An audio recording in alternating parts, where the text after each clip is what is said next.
আচ্ছা, চলুন তো এই 4টে পুরনো গল্পের ভেতর ঢুকে দেখা যাক আসল শিক্ষাটা কি লুকিয়ে আছে। এগুলো টিকে থাকে কারণ এর মধ্যে এমন একটা বার্তা আছে যা আসলে চরিত্র গড়ে তুলতে সাহায্য করে। প্রথম দুটো গল্পে সততা আর লোভের একটা চমৎকার লড়াই আছে।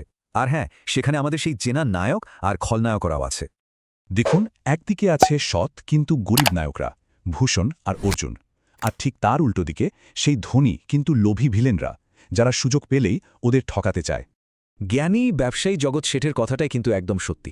পরিশ্রম আর সততার ফল শেষ পর্যন্ত মেলেই। আচ্ছা, এবার একটা মজার ব্যাপার দেখি।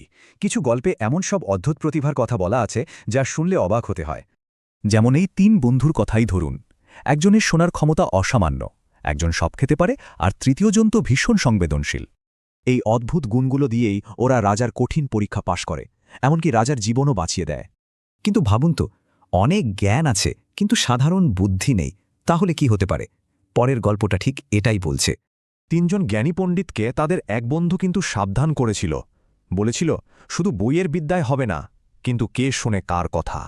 আর দেখুন কি হলো, ওরা নিজেদের জ্ঞান দিয়ে ধাপে ধাপে একটা আস্ত সিংহ বানিয়ে ফেলল, এমনকি তাকে জীবন্তও করে তুলল।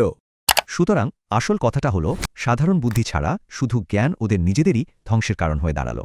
এবার তাহলে সব মিলিয়ে দেখা যাক এই 4টে গল্প থেকে আসলে কোন মূল শিক্ষাটা বেরিয়ে আসে। এই টেবিলটা কিন্তু পরিষ্কার একটাই কথা বলছে, ভাগ্য গড়ে ওঠে চরিত্র আর বুদ্ধি দিয়ে, কেবল ধন বা জ্ঞান দিয়ে নয়। আর এখানেই শেষ প্রশ্নটা আসে, আজকের এই জটিল দুনিয়ায় এই সহজ কথাগুলোর কি সত্যিই কোনো দাম আছে?